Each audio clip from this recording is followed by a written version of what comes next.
back in the Forge today, and we're just talking about a game that came out early last year, Red Dead Redemption 2, a sequel to probably one of the best Rockstar games of all time, Red Dead Redemption. And we're just sort of going to go into our general thoughts of it, and then also our scoring at the end. So if you'd like to start us off. Yeah, absolutely. So, just a quick recap first. I think of game review categories and how we plan to do it. So we go out of 10, but with decimal points. So it could be percentage, but we feel like 10 is better than percentage. Don't know why.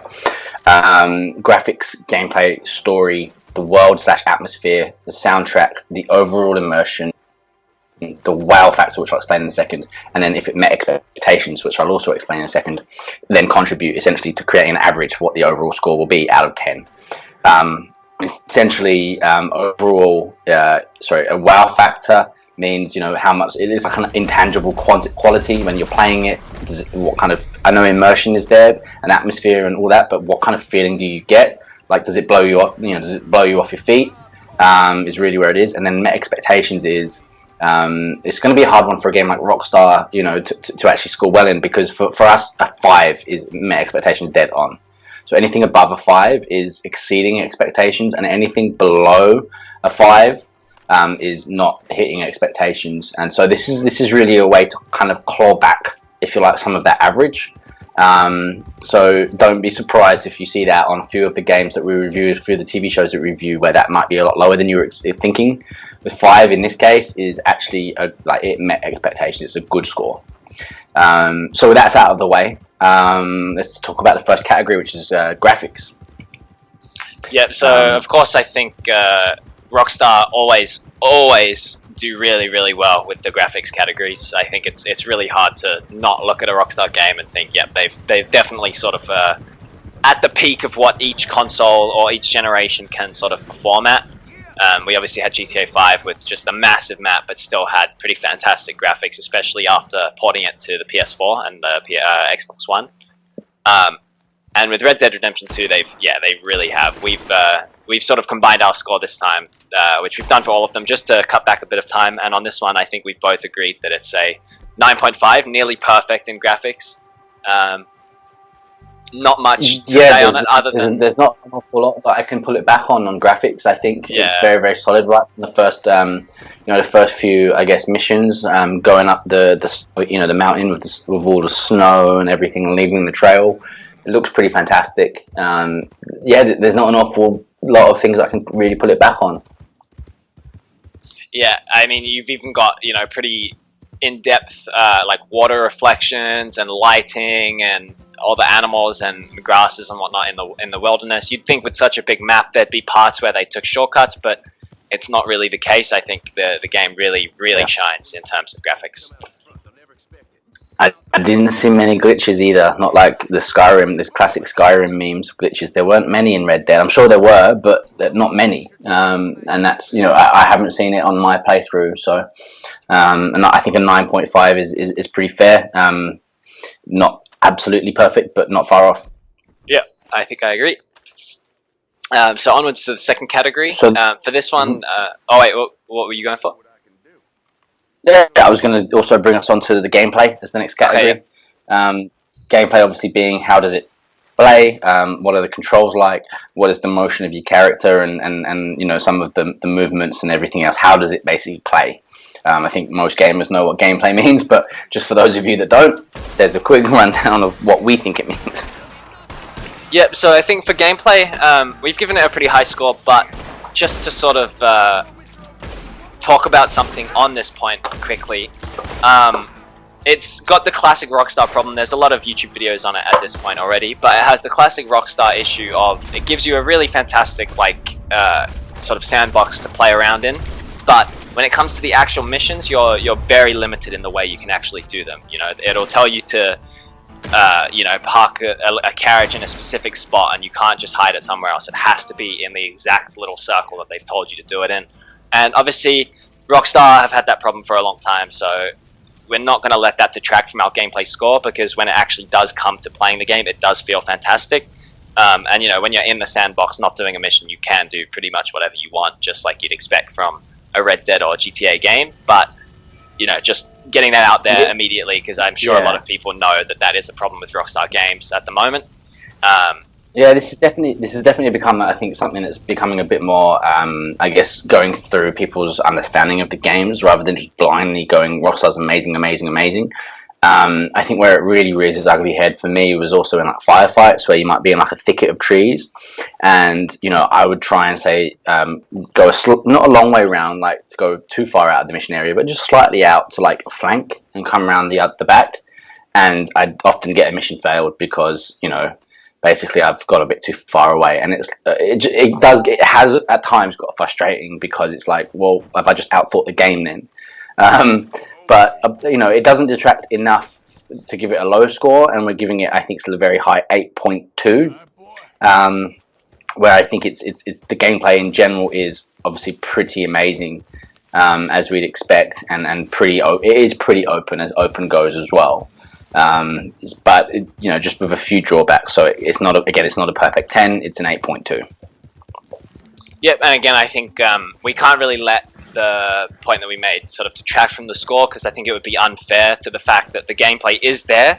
You can do pretty much everything you want when you're not in a mission. It really is just when you're in specific parts of specific missions where the game sort of limits you, and that doesn't, you know, it doesn't detract from the score being pretty high, but it's still definitely something to sort of keep an eye on. So moving Absolutely. on to the next major point. For this one, it's story, and I think everybody knows that Rockstar usually do a pretty good job with a story, even though a lot of it sort of just facilitates the violence and shenanigans you can get up to in the games. I think Red Dead 2 is probably one of the best examples of a story that facilitates it very well and is also actually quite good. So we've given this one an 8.4, so even higher than the gameplay, and I guess this one's because without, you know, I guess it's been quite a while, so we can sort of get into spoiler territory, but probably not entirely necessary. But with the plot, If you're talking about Red Dead 1 or Red Dead 2, because if it's Red Dead 1, then spoil the shit out of that story. If it's Red Dead 2, probably. We'll throw a quick spoiler alert now, so skip forward like 1 minute, but we're going to spoil that one too. So yeah, let's talk about it. So the plot of Red Dead 2 is a prequel to Red Dead 1. So you're playing as a character who wasn't in Red Dead 1 at all. I don't think he was even mentioned, so he's obviously just a new character, but easily one of my favorite Rockstar characters of all time, Arthur Morgan. And you're basically playing through the decline of the Van der Linde gang alongside the protagonist of the first game, John Marston, as well. So yeah, so as prequels go, it's always going to be hard with story, and as some of the things in the Star Wars prequels, obviously found out, is that the ending is already kind of laid out for you. It's really just now, how do you get there, and how do you get there in a way that makes sense, that doesn't retcon anything or create inconsistencies. How do you do it in a way that's still entertaining? And I think one of the things to remember is that it's been 10 years, or almost, it was 8 years, I think, since the first Red Dead game, which means there's going to be, first of all, a whole batch of new players to the franchise, which helps, because there's going to be a whole heap of people that probably didn't play the first one. And then for the people that did play the first one, you create this new character that I think there may have been a reference to Arthur Morgan in the first game at some point. Maybe. I don't know for sure. It would have been at best a passing reference, and where I think you then create this really good sort of character play off each other. With John's son being closer to like Arthur than John, and a few other things that way. And it's really well done overall.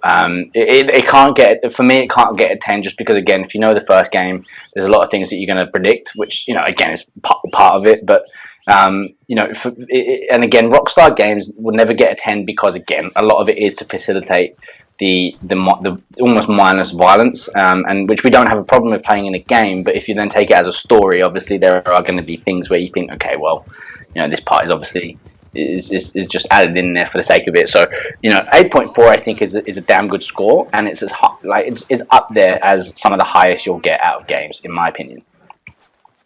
Yeah, agreed. And again, as we said, like a lot of it is to facilitate violence, and you sort of get to the point where you might be doing a heist or something, and you're literally just waiting for the heist to go wrong in one way or another to facilitate the big sort of shootout that you have every single time. And again, like the story itself is perfectly fine, and in this case, it actually makes a lot of sense because it was supposed to be the sort of downfall of the gang. So there were a lot of mistakes happening near the end, a lot of things were going wrong.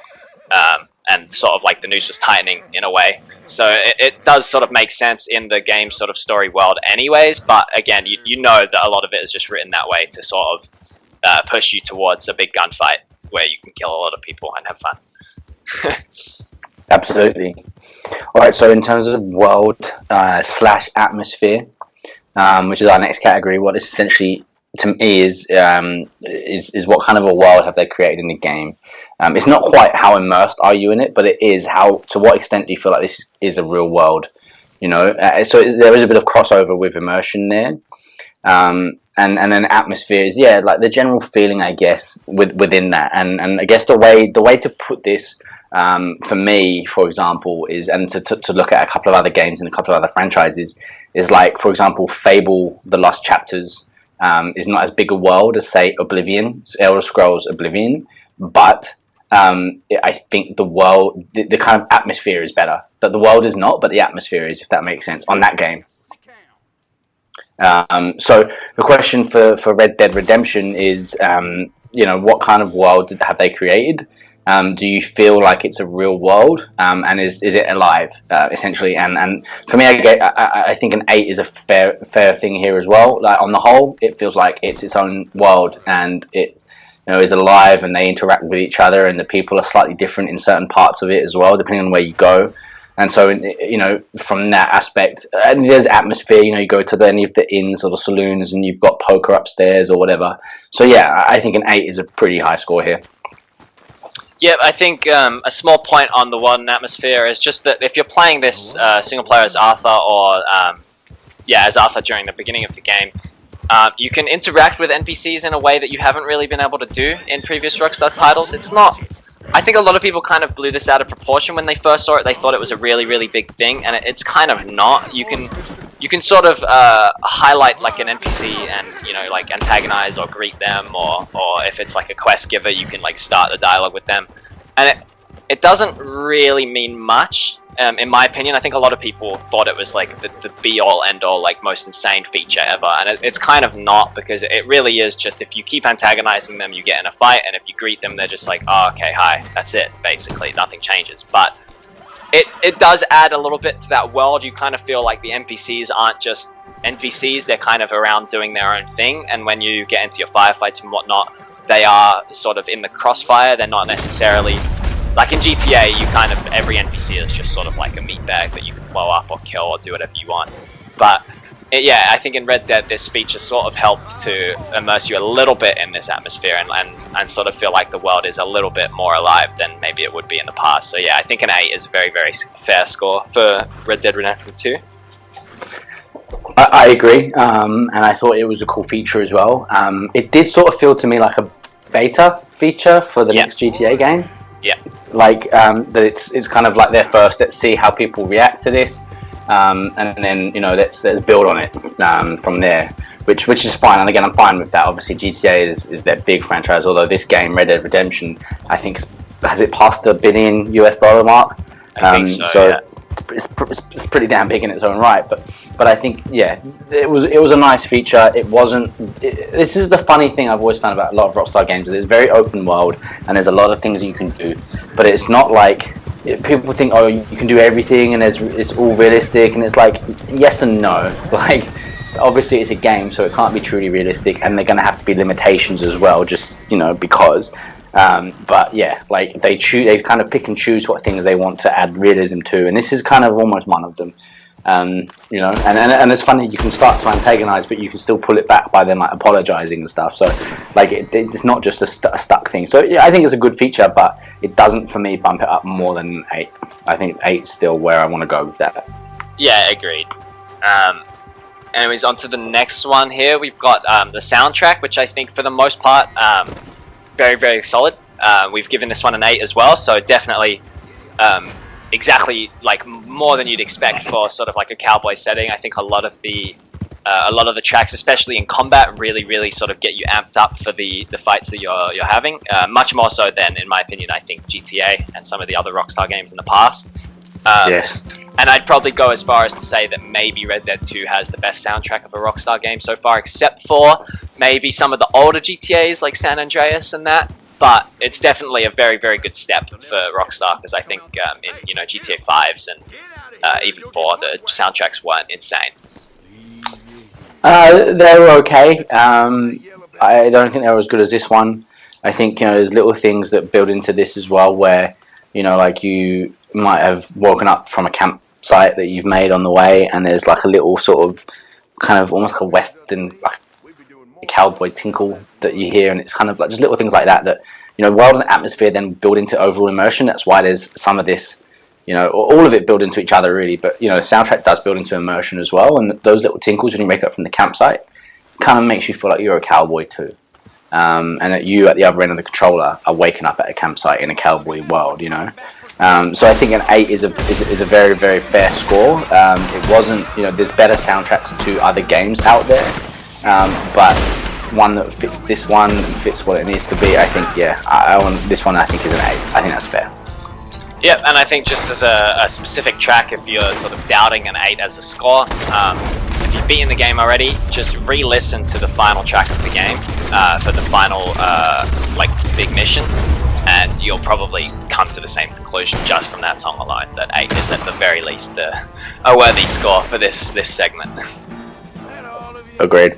So that builds us into the next score of overall immersion, which pretty much does what it says on the tin, is how immersed or immersive are we, and is it? And I for me again, I think an 8 is a fair score, where like ultimately because of a few things like mission failure when you go around a slightly long way to flank, or you haven't quite parked in exactly the right spot of this carriage, because of a few things like that, it does take you out again a little bit, but for the most part the story and the vibe it brings you in. So I think an 8 is a fair score here. Yeah, I definitely agree. I think during the story segments, or in between missions even, when it sort of gives you back the reins and you can go do what you want, but there's still your camp with all the sort of main characters at the camp. When you come back to go do another story mission, you really feel like you're in that world. Like often there'll be somebody on guard or something, and they'll say like, "Oh, who's there?" And Arthur will respond, and they'll have a bit of banter, even without you clicking anything. They'll just have a bit of banter because again, you're sort of playing as Arthur. You're not playing as yourself. So Arthur has his place in this world. People know who he is. He has his interactions, and it just feels, it does feel quite good for a game where really it is mostly just to kill people. But yeah, you definitely feel like you're involved in that. And then they also added something which I guess is sort of new, is the sort of I can't remember what they called it, but it was like the sort of notoriety meter. The sort of like good cowboy or bad cowboy sort of points, sort of like the Paragon Renegade system in the Mass Effect series, and this again sort of helps you to develop your own type of Arthur or John later on. It's basically if you kill a lot of people and don't spare people, you become sort of like a more notorious like bandit, and if you do good things, you become like a sort of nicer person and people treat you a bit better. And again, it sort of helps with immersion because you're not just typecast as like evil cowboy who kills people and gets money. You can sort of tailor your game in whichever way you want depending on certain factors. So yeah, I definitely think overall immersion is a solid 8 for me as well. Yeah, and I think tying in with that, I mean, there's some really great characters and character development within this game. You mentioned coming back to your campsite. Every time you do come back to the game, it does feel like things have changed and things have moved on. It's not just the same, and that's helped not least by the fact that every so often throughout the story you have to move, and so physically the campsite is different as well. And then you've also got this combat, this factor where Arthur's hair grows, almost like in real time. Really. So like, it's not just a case of like in GTA where, your character's bald, but you want to give them long hair and you just go to the barber shop and then press a button and voila, you've got long hair. It actually does have to grow. So there are quite a few like neat little factors like that, I think, that do bring in the immersion. As I said, there's just a few things that pull it back, which is why it has to be an 8, and I don't think you can score it higher, if you're being like actually honest. Which brings us on to the next one, which is that really intangible scoreline, that wow factor. So that kind of feeling of, how, were you knocked off your feet by this? Did it rock your socks off? And, all these other metaphors are misused. Like, what was the feeling like? Were you, like, it's almost met expectations in a certain element, but like, were you underwhelmed, or were you like playing it with like a wow on your face? And for me, I was in lots of it. The things that you can do, and the same with Rockstar. As always, it gets crazy and wild. But the things that you can do in this, like the hot air balloon scene when you're trying to help John get out of prison, for example, was like a wow moment. Like it was pretty damn cool. I thought, and there's a few other things that came up that I also felt felt that kind of wow factor with too. So for me, I've gone with an 8.5. So I think is a pretty high score. Yeah, so I think this is, again, one of the games where it actually kind of draws you. It just draws you in.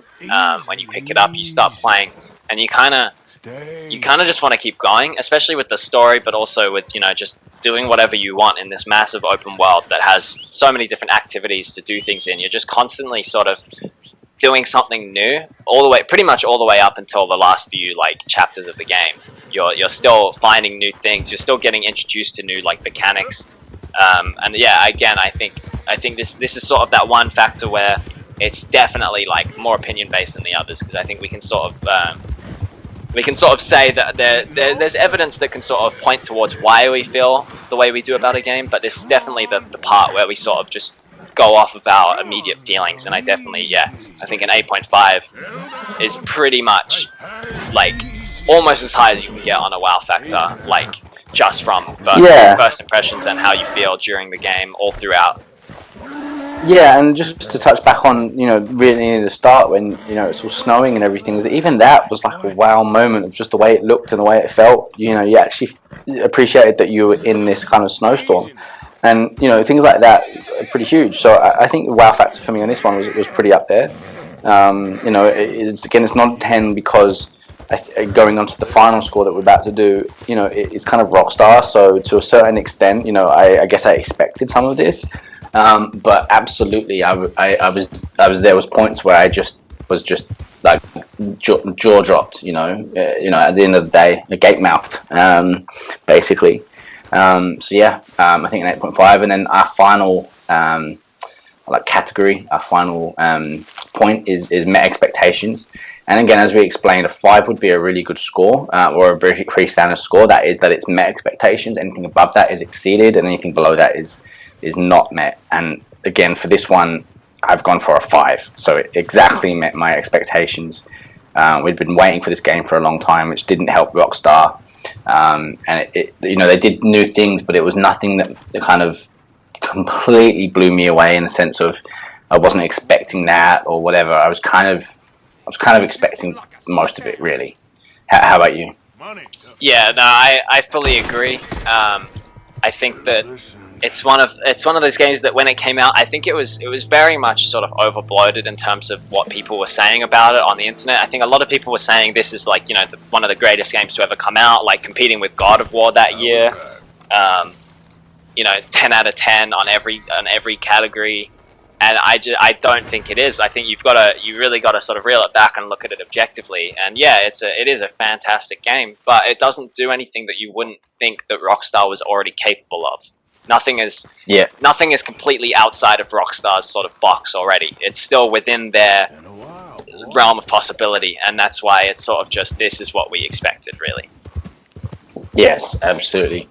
Look, I agree, and as I said, that is always going to be a really harsh one on like particularly AAA games or anything like that. I think at the end of the day, when you're expecting a Rockstar game, because of their own great history, if you like, that's already the thing that plays against them on this factor for us. You know, whereas if you get a game that comes out of nowhere from a developer that we don't know about or whatever, and it's, you know, as good as this, that would probably have scored a 10 because or a 9 or whatever, because, you know, but the fact is that Rockstar's own exemplary record of really, really good games has probably played against them. And so, you know, don't, like, anyone that's listening to this thinks, oh, well, we're expecting too much. It's not. Again, it's not expecting too much. It's just knowing what Rockstar are capable of. And so, you know, it is a 5. And I guess that what that means is, you know, when you go into a Rockstar game, you're always going to be expecting the next best game in the world, right? That's pretty much what you are. And the question is, if that means that even if this was the next best game in the world, that would still be a 5. That would still be a 5. You know, and I was expecting a really good game, a fun game where you can pump hours into, and that's what I got. I don't personally think you can pump as many hours into this as you can into GTA. And I just think that's just the nature of the fact that it's a cowboy setting as opposed to, like, you know, a present day setting. But that's a whole another story. For me, my expectations is a 5. And what that does, that pulls the average down to a 7.95. And I'm going to add an extra 0.05 here to bring it up to an 8. Because I think 7.95 just doesn't sound right enough for Red Dead Redemption. I think that's, to me, that just looking at that, doesn't seem fair. I think an 8 for Red Dead Redemption 2, because it was a really, really good game. And there was a lot that was done well. And I think, you know, for me, I think our Brock and Sindri score for Red Dead Redemption 2 will be an 8. Yep, I'd have to agree with that. It's not, you know, it's not the perfect game, but it's absolutely, yeah, it really is quite a fantastic game. If it came out in any other year, probably would have deserved Game of the Year, but I think, unfortunately, it released on the same year as a game that really, really, really outdid itself. So, you know, we'll probably talk about that in another video at some point, but definitely I think an 8 is another one coming out this week. Yeah, so there you go. We'll be talking about that one as well, and it's got some history with our channel too, so definitely look forward to that one. It sure does. And so, look, for me, a bit of a conclusion on my side for Red Dead Redemption 2 is it's a fantastic game. It's worth every penny that you spend on it, whether it's full price or not. Like, and you know, I doubt that it will be these days because it's obviously been out for just over a year or so now. But you know, even if it was, I'd still say go and buy it. Because of the flexibility and some of the different ways you can go, you know, it's going to have replay value as well, and it's also going to have value in just sort of, you know, messing about and, you know, going from place to place and however you want to play it. There's definitely hours in this game. I think there's a few drawbacks that you've got to, like, just bear in mind if you haven't played it, is that some of the gameplay stuff is not quite as open as it sort of makes out. And I think also some of the realism things they've gone for a couple of times, like, just sort of annoyed me. Things like cleaning the gun, which might be realistic, but it just goes to, like, prevent you from, you know, if you've run out of oil, which costs money, you know, in the game, and you're, you know, at a point where you haven't got much, like, it's just annoying. You know what I mean? So there's just a few things that sort of semi pull it back, but a solid 8 out of 10, which is I think the highest we've ranked a game so far on this channel. And I think, you know, by all means, go out and give it a crack. Yeah, and I just also, in a bit of a conclusion statement, recently it's come to PC as well, so anybody who was sort of waiting, didn't want to pick it up on PS4 or Xbox One specifically, you can get it on PC. There's also Red Dead Online now, which is definitely weaker than GTA Online, but Rockstar are usually pretty good with post-content updates to that sort of thing, so definitely, like, 100%. If you're looking at it and you've seen this review, 8 out of 10 is a fantastic score from us, and it's a fantastic game. I would recommend it on sale or off sale. Like, I would pay for it again full retail price if I had to. Like, it's fantastic. And if you played it through once already when it came out and you're wondering what to tide you over now that Cyberpunk 2077 has been delayed for a few months, go and play this game through again. Yep, and with that, we'll hope to see you shortly in another set of videos. We're going to be reviewing a few more things, and we'll be talking about a few games that we ourselves have a lot of thoughts about, so stay tuned for that. Yep, see you in the next video.